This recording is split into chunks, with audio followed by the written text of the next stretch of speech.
इंसानी शरीर की तलाश में निकली यह भूतिया डॉल जितनी अजीब दिखती है, इसके कारनामे भी उतने ही अजीब हुआ करते थे। दरअसल यह हॉरर स्टोरी है श्रापित भूतिया डॉल एनाबेल की, जिसे कि आज भी अकॉल्ट म्यूजियम में मंत्रोच्चार के साथ बांधकर कैद किया गया है। एनाबेल नाम की इस भूतिया डॉल की कहानी शुरू होती है 1918 से, क्योंकि इसी साल बच्चों की कहानियां और कॉमिक्स लिखने वाले अमेरिकी राइटर जॉनी ग्रूवेल ने अपनी एक किताब रेजिडी एन में इस डॉल का जिक्र किया था। दरअसल जॉनी ने इस कहानी में अपने साथ हुए एक रियल इंसिडेंट के बारे में लिखा। जॉनी बताते हैं कि एक दिन वह यूं ही अपने घर के बाहर टहल रहे थे, तभी उन्हें उनके घर के बैकयार्ड में एक डॉल पड़ी हुई दिखी। जॉनी ने उस डॉल को अपने घर में पहले कभी नहीं देखा था, इसीलिए उन्होंने अपने पड़ोसियों से जाकर पूछा कि कहीं ये डॉल उनकी तो नहीं, लेकिन सभी पड़ोसियों ने भी मना कर दिया। जॉनी को कुछ समझ नहीं आ रहा था कि आखिर ये डॉल उनके घर में आई कैसे। खैर, उन्होंने इसके बारे में कुछ ज्यादा नहीं सोचा और डॉल को घर ले जाकर अपनी बेटी मॉर्सेला को दे दिया। मॉर्सेला उस समय काफी छोटी थी, इसीलिए वो डॉल को देखकर काफी खुश हुई। अब मॉर्सेला हर समय इसी डॉल के साथ ही खेलती रहती थी और इसी तरह से खेलते खेलते कुछ ही दिनों में उसको डॉल से बहुत ही ज्यादा लगाव हो गया था और वह एक पल के लिए भी अपनी डॉल को खुद से दूर नहीं करती थी। वह अकेली घर में बैठी उस डॉल से खेलती और उससे बातें करती रहती, और यह सब देखकर जॉनी को अपनी बेटी की थोड़ी फिक्र भी होती, लेकिन फिर भी बच्ची समझकर वह उसको डॉल से खेलने देते थे।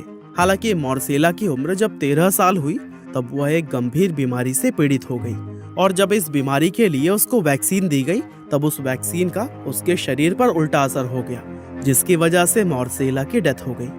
लेकिन दोस्तों, यहाँ एक चीज बहुत अजीब हुई थी कि मॉर्सेला की मौत से सिर्फ कुछ दिन पहले ही वो डॉल जॉनी के घर से अपने आप गायब हो गई थी। जॉनी ने मॉर्सेला के कहने पर उसको बहुत ढूंढा था, लेकिन वो कहीं भी नहीं मिली थी। यानी कि वो डॉल जॉनी के घर में जिस रहस्यमय तरीके से आई थी, उसी रहस्यमय तरीके से ही गायब भी हो गई। और इस सच्ची कहानी को जॉनी ने जब अपनी किताब में लिखा तो लोगों को इसके बारे में जानकर काफी हैरानी हुई, और जॉनी की यह कहानी उस समय लोगों में काफी फेमस हो गई। और फिर इसके बाद कई दशकों तक वह डॉल कहीं भी नजर नहीं आई थी और लोग इसके बारे में भूल चुके थे। लेकिन दोस्तों, साल 1970 में इस डॉल ने फिर से दुनिया में वापसी की, और इस बार ये हॉबी स्टोर नाम की एक एंटिक शॉप में नजर आई थी। दरअसल हुआ यह कि एक महिला इस एंटिक शॉप में गई और उन्होंने एक अजीब सी दिखने वाली यह डॉल खरीद ली। उस महिला को इस बात का कोई अंदाजा नहीं था कि वह जिस डॉल को खरीद रही थी वह असल में एक भूतिया डॉल थी। उस औरत ने यह डॉल अपनी बेटी डोना को उसके बर्थडे पर गिफ्ट करने के लिए खरीदा था। डोना उस समय नर्सिंग की पढ़ाई कर रही थी और वह एक हॉस्टल में अपनी 2 सहेलियों के साथ रहती थी। डोना अपनी माँ के इस गिफ्ट से काफी हैरान थी, क्योंकि इससे पहले तक उसकी माँ ने उसे कभी भी गुड़िया गिफ्ट नहीं की थी, और इसके अलावा अब उसकी डॉल से खेलने की उम्र भी बीत चुकी थी। लेकिन फिर भी उसको अपनी माँ का यह तोहफा काफी पसंद आया और उसने उस डॉल को अपने कमरे में एक जगह पर सजा कर रख दिया।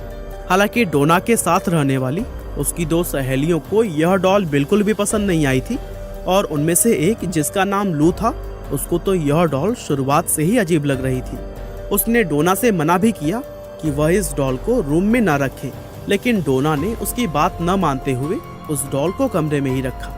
अब इस डॉल के कमरे में आते ही वहाँ पर अजीब अजीब चीजें होनी शुरू हो गई। सबसे पहले तो डोना ने यह गौर किया कि ये डॉल अपनी जगह से अपने आप ही मूव कर लेती थी। दरअसल डोना और उसके फ्रेंड्स जब भी कभी कमरे से बाहर जाती तो फिर वापस आने पर यह डॉल उसे कहीं एक नई जगह पर मिलती थी। डोना कई बार से इस चीज को नोटिस कर रही थी, और उसने जब यह बात अपनी रूममेट्स को बताई तो उसकी दोनों फ्रेंड्स ने कहा कि तुम उस डॉल को तुरंत ही कमरे से निकाल दो, क्योंकि वह एक श्रापित भूतिया डॉल है। लेकिन डोना ने अपने दोस्तों की बातों को नजरअंदाज कर दिया, क्योंकि वह भूत प्रेतों के बातों पर विश्वास नहीं करती थी। कुछ दिन इसी तरह से समय बीतता गया और ये लोग डॉल की अजीब अजीब हरकतों को नोटिस करते रहे।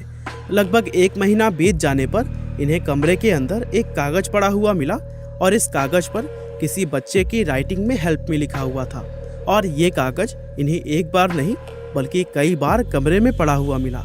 इसके अलावा एक बार जब ये लोग रात में कहीं बाहर से अपने रूम में लौटे तो इन्होंने देखा कि इस डॉल की पीठ और सीने पर लाल रंग के धब्बे लगे हुए थे, और चूंकि ये तीनों फ्रेंड्स नर्सिंग की स्टूडेंट थी, इसीलिए इन्हें ये पता करने में जरा सा भी वक्त नहीं लगा कि ये धब्बे किसी रंग के नहीं बल्कि खून के थे। किसी को भी समझ नहीं आया था कि आखिर इस डॉल के कपड़ों पर यह खून लगा कहां से। इस घटना के बाद से लू ने डोना से कई बार कहा कि ये डॉल भूतिया है और इसको यहाँ रखना बिल्कुल भी ठीक नहीं है, लेकिन डोना अपने किसी भी दोस्त की बात सुनने को तैयार ही नहीं थी। और इतना कुछ हो जाने पर भी डोना ने इस डॉल को अपने कमरे से नहीं निकाला। दरअसल डोना को भी इस डॉल से एक अजीब तरह का लगाव हो गया था। एक दिन लू घर में अकेली थी और डोना अपनी दूसरी सहेली के साथ किसी काम से बाहर गई थी। तभी लू को कमरे से डोना के चीखने की आवाज आई और इस आवाज के चक्कर में वह भूल गई थी कि डोना तो घर में थी ही नहीं। वह भागते हुए जब कमरे में गई तो उसने देखा कि कमरे में उस डॉल के अलावा और कोई भी मौजूद नहीं था। लेकिन इसके बाद कमरे से लू के चीखने की भी आवाज आई और इत्तेफाक से डोना और उसकी सहेली उस समय लौटकर आ चुके थे।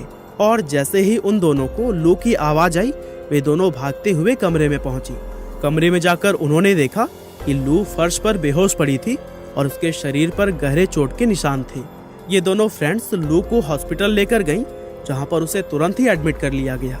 और फिर लगभग 2 दिन के बाद जब लू को होश आया तो उसने डोना को बताया कि उस पर यह हमला उसकी डॉल ने किया था। और यह बात सुनकर डोना का सर ही चकरा गया और अब उसको लू की कही हुई सभी बातों पर यकीन होने लगा था, क्योंकि लू पर जानलेवा हमला हुआ था और इस हालत में वह झूठ कभी भी नहीं बोल सकती थी। डोना तुरंत ही अपने हॉस्टल के पास वाले चर्च में गई और फादर हैगन को इस घटना के बारे में बता दिया। फादर हैगन ने डोना की बात सुनी और उसको अपने सीनियर फादर कुक के पास भेज दिया। फादर कुक ने डॉल को अच्छी तरह से देखा और डोना को बताया कि यह डॉल भूतिया है और इस पर एक बुरी आत्मा का साया है। फादर कुक ने कहा कि यह मामला संभालना उनके बस की बात नहीं है, इसीलिए उन्होंने इसकी खबर paranormal activity expert Edward Warren और उनकी पत्नी लॉरेन रीटा को दे दी। ये दोनों पति और पत्नी इस मामले के बारे में सुनते ही तुरंत डोना के हॉस्टल रूम में पहुंच गए और उन्होंने डॉल के इस बिहेवियर की बारीकी से जांच करने के लिए 1 हफ्ता उसके साथ बिताने का फैसला किया। और फिर 1 हफ्ता डॉल के साथ रहने के बाद वॉरेन कपल ने डोना को बताया कि इस डॉल के अंदर एक बेहद शक्तिशाली आत्मा का वास है और अब ये आत्मा इस डॉल से निकलकर एक इंसानी शरीर में जाना चाहती है। इन लोगों ने आगे बताया कि आत्मा ने अपने रहने के लिए डोना के शरीर को चुना है, इसीलिए जितना जल्दी हो सके इसको डोना से दूर करना होगा। डोना ये सब बातें सुनकर बहुत घबरा गई और उसने वॉरेन कपल को डॉल उनके साथ ले जाने के लिए हाँ बोल दी। ये दोनों पति और पत्नी डॉल को अपनी कार में रखकर अपने साथ ले जाने लगे और तभी अचानक से इनके कार का सभी सिस्टम फेल हो गया और कार बेकाबू होकर एक दीवार से जा टकराई। अच्छी बात यह थी कि उस समय कार की स्पीड बहुत ज्यादा तेज नहीं थी, इसलिए इन दोनों पति और पत्नी को ज्यादा चोट नहीं आई थी। हालांकि लोग यह समझ गए थे कि कार के बेकाबू होने का कारण भी यह डॉल ही थी और इसी ने अपनी शक्तियों से कार के सभी सिस्टम फेल कर दिए थे। हालांकि कैसे भी करके घर पहुंचने के बाद इन पति और पत्नी ने तंत्र मंत्र और पवित्र जल की मदद से इस डॉल को शांत करके शीशे के एक बॉक्स में बंद कर दिया और फिर इस बॉक्स को उन्होंने अपने खुद के म्यूजियम ऑकल्ट म्यूजियम में रख दिया और तब से लेकर आज तक यह डॉल इसी म्यूजियम के अंदर ही रखी हुई है। और दोस्तों, म्यूजियम में जहां यह डॉल रखी हुई है वहां पर एक वार्निंग भी लिखी गई है कि कोई ना तो इस बॉक्स के करीब आए और ना ही इसको छूने की ट्राई करे, क्योंकि इस डॉल में अभी भी शैतानी शक्तियां मौजूद है। वैसे भूत प्रेत में मैं खुद भी विश्वास नहीं रखता हूँ, लेकिन चूंकि यह कहानी सच्ची थी इसीलिए मैंने सोचा कि इस कहानी को आप लोगों के साथ भी जरूर ही शेयर करना चाहिए। वैसे इस कहानी के बारे में आप क्या सोचते हैं, हमें कमेंट करके बताना ना भूलिएगा। आपका बहुमूल्य समय देने के लिए बहुत बहुत धन्यवाद।